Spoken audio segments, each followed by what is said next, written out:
Celakalah mereka yang menentukan ketetapan-ketetapan yang tidak adil, dan mereka yang mengeluarkan keputusan-keputusan kelaliman, untuk menghalang-halangi orang-orang lemah mendapat keadilan, dan untuk merebut hak orang-orang sengsara di antara umatku, supaya mereka dapat merampas milik janda-janda, dan dapat menjarah anak-anak yatim.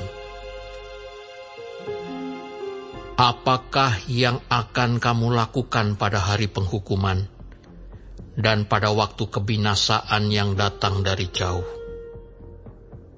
Kepada siapakah kamu hendak lari minta tolong? Dan di manakah hendak kamu tinggalkan kekayaanmu? Tak dapat kamu lakukan apa-apa selain dari meringkuk di antara orang-orang yang terkurung dan tewas di antara orang-orang yang terbunuh.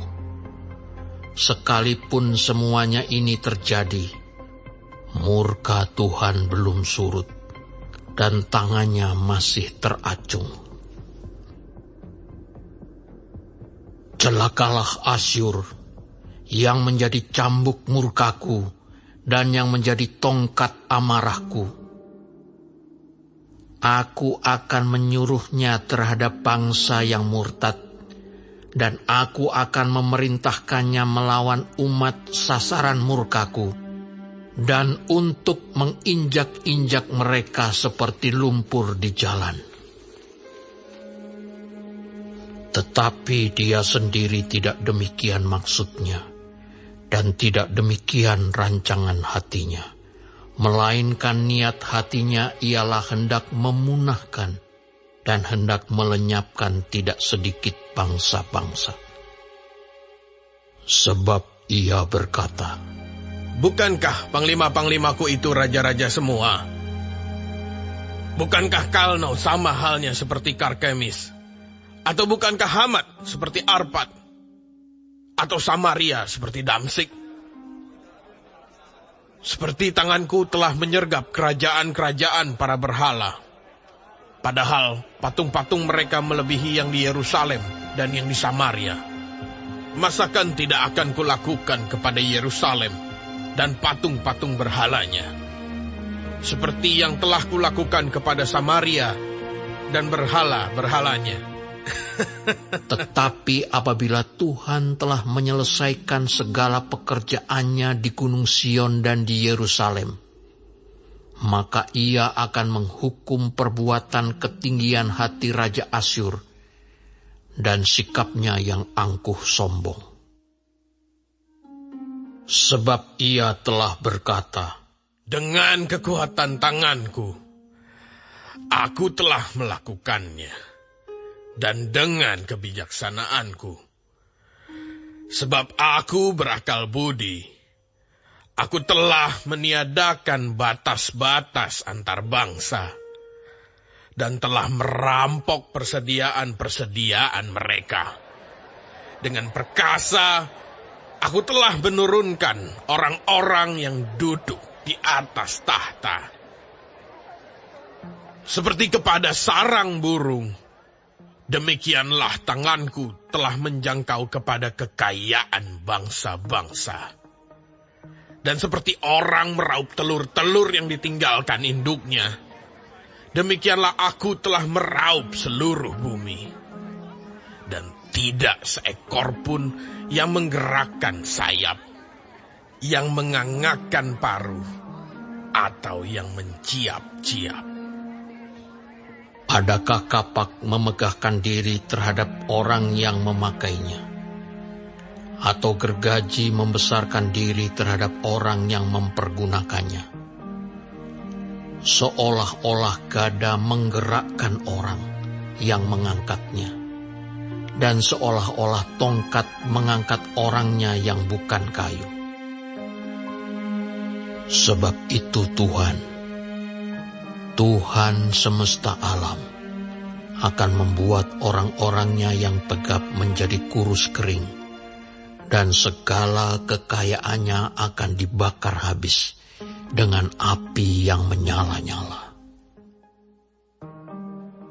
Maka terang Israel akan menjadi api, dan Allahnya yang Maha Kudus akan menyala-nyala dan akan membakar dan memakan habis putri malu dan rumputnya pada satu hari juga.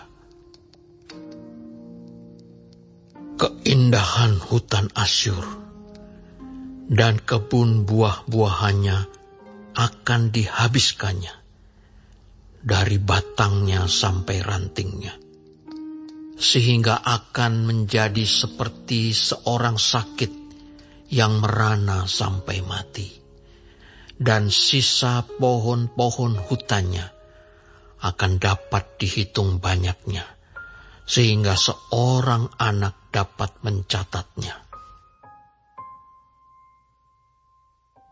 Tetapi pada waktu itu, sisa orang Israel dan orang yang terluput di antara kaum keturunan Yakub tidak akan bersandar lagi kepada yang mengalahkannya, tetapi akan bersandar kepada Tuhan yang Maha Kudus, Allah Israel, dan tetap setia.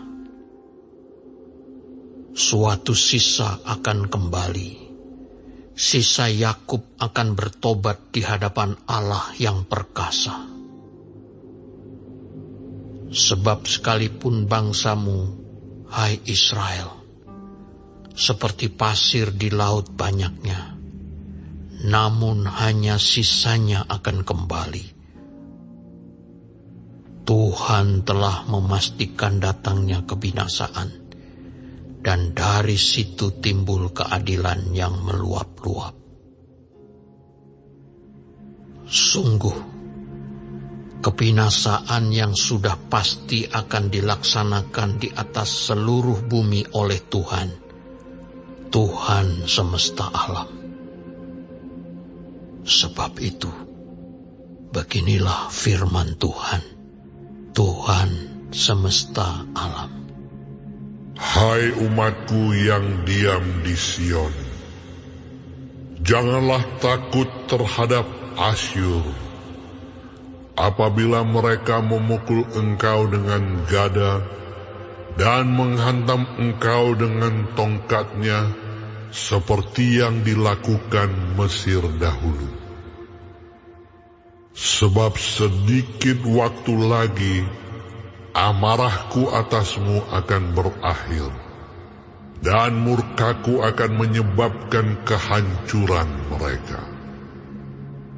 Tuhan semesta alam akan mencambuk mereka dengan cemeti, seperti ia menghajar Midian di gunung batu Oreb, dan mengayunkan tongkatnya ke atas laut Teberau, dan mengangkatnya seperti di Mesir dahulu. Pada waktu itu beban yang ditimpakan mereka atas bahumu akan terbuang, dan kuk yang diletakkan mereka atas tengkukmu akan lenyap. Asyur telah muncul dari Rimon, dan telah datang menyerang Ayat. Ia telah lewat dari Migron, dan di Mikmas diaturnya perbekalannya. Mereka telah menyeberang dari jurang penyeberangan sambil berteriak, Geba tempat permalaman kita! Penduduk Rama gemetar, penghuni Gibea Saul melarikan diri. Keluarkanlah jeritanmu, hai putri Galim. Perhatikanlah, hai Laisya, jawablah dia, hai Anatot.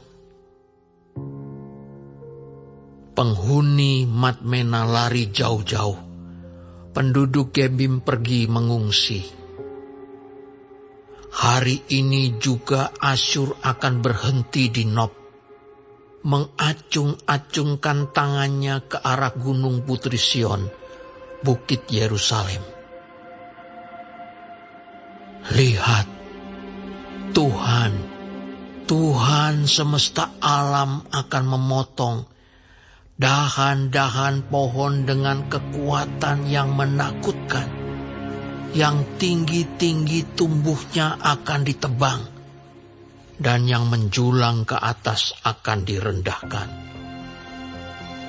Belukar rimba akan ditebas dengan kapak, dan Libanon dengan pohon-pohonnya yang hebat akan jatuh.